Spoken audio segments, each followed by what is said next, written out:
You know him from Whose Line Is It Anyway? You also can catch him on his podcast, The Smartest Man in the World, on iTunes. Please welcome Greg Proops!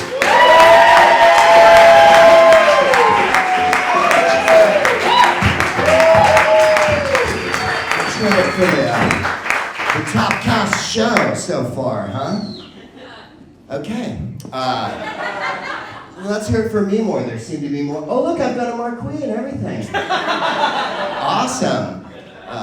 Let's start with some fresh topical. The Falklands Islands War was bullshit. I mean, really, who invades Argentina?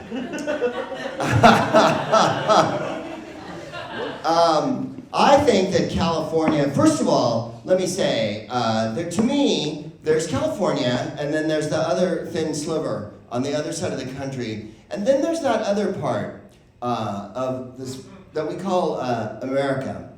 And, you know, there's like blanched cattle skulls and pools of alkali and BTK killers and children of the corn and people going to the county fair watching pig races and eating pork chop sandwiches trying to eat all the carbohydrates in the world until they have to be buried upon the moment of their demise in a piano case after being lifted from their double wide by a train. People want to grow so large that they replace the bison that once roamed that vast area. My point is, why do we let other states have any say in the national dialogue? We're California IA. We have 30 million people, okay? We're the 8th largest economy in the world. Well, we're coming back. Here's the point.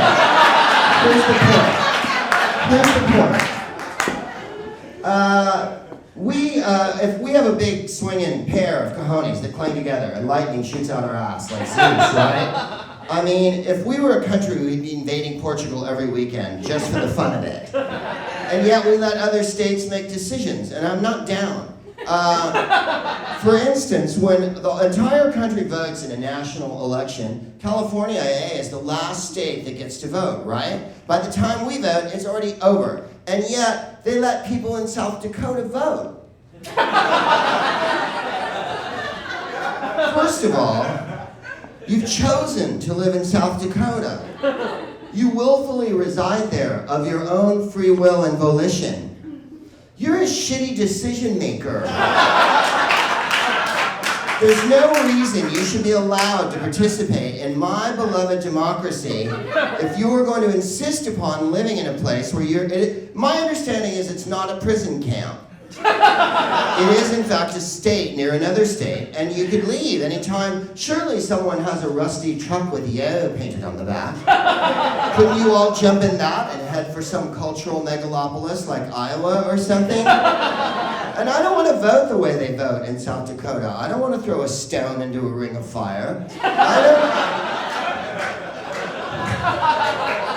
I don't want to poke a scorpion until the tail points at the white guy or whatever. That's not democracy to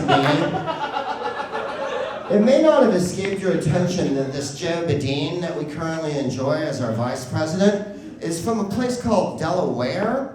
Well, then he must be the one, because I've never met anyone from Delaware. No one's from Delaware that I know of. No one's going to Delaware. Right now, on Sunday night in the United States, in this country, no one in this land has plans to visit Delaware this weekend. Even people in Maryland are like, just keep driving. We'll hit D.C. soon. It'll be fun. There'll be Negroes and homeless people and stuff.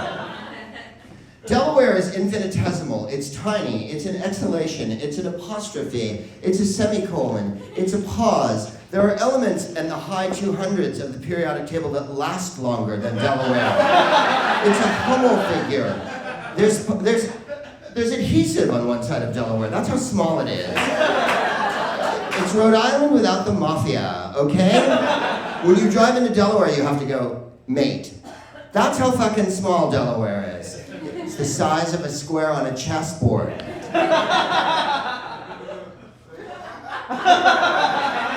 Why are we letting someone from a state so insignificant and infinitesimal make any fucking decisions about our lives? He's one jelly belly away from the presidency. I can't even imagine growing up in Delaware. What would it be like? I'm guessing covered bridges and, cobbles and whatnot, and horses and fucking things that look like roosters on top of those things that they keep animals in. And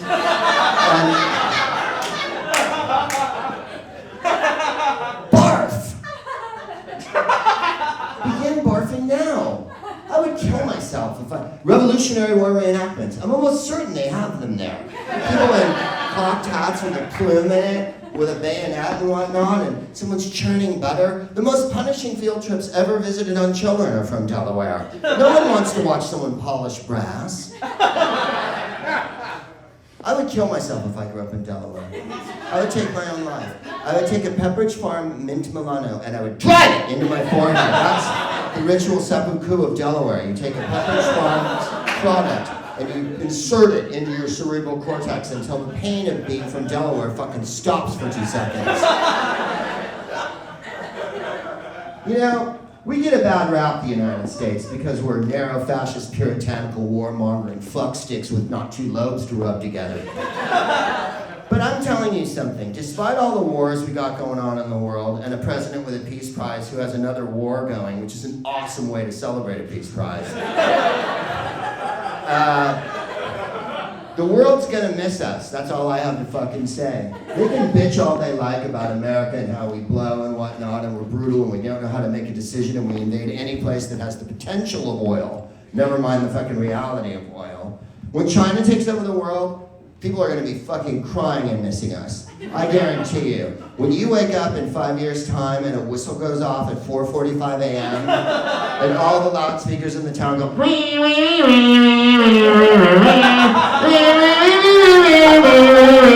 attention citizens! Glorious government has announced that you must get up and work harder. Work harder, citizens of China West. Work harder! Work harder!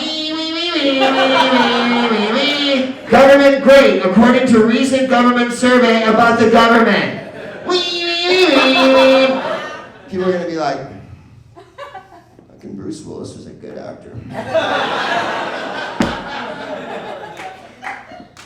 Attention, citizens of the world. There are too many baby girls. Stop having them. Yeah, people are going to be like, why didn't I fucking see Fast and Furious 5? That looked fucking good. And Vin Diesel came back and everything. When you turn on your TV tonight, there will be a documentary about manganese smelting from 7 p.m. until 1 in the morning, when you must go to sleep. Go back to sleep. You're gonna be like, okay, fuck it. Sarah Palin was hot. I'm excited because I think we're at the end of it. Thank you. The world, I mean. Yeah. There's no money and everything's gone to shit. Fukushima's not in the news anymore, you guys. That was a giant nuclear disaster that's going to have repercussions for the rest of our lives. When 2-headed babies start fucking swimming toward California in like 6 weeks and shit, and a giant fucking caterpillar spins a big chrysalis around a fucking building in LA, and the only thing that saves us are 2 little girls who sing to it,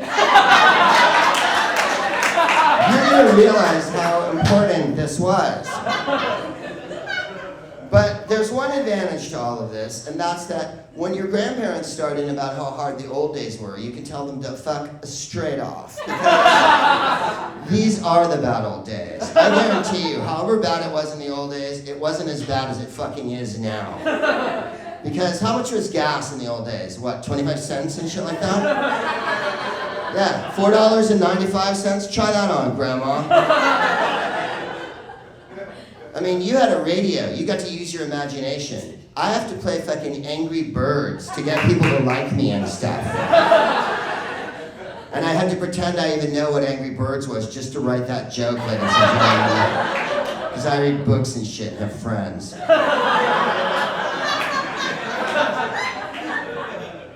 In my day, we had the Depression. Shh, shut it. Let me ask you something about the Depression, Grandma. Did the government give $700 billion to the banks that stole it from us so they could steal it again? Is that what the Depression was? Is that what the New Deal was like? You got hospitals and roads and infrastructure. We got an iPad that's shitty to watch porn on. You got Duke Ellington and Katharine Hepburn and the WPA. We got Justin Bieber.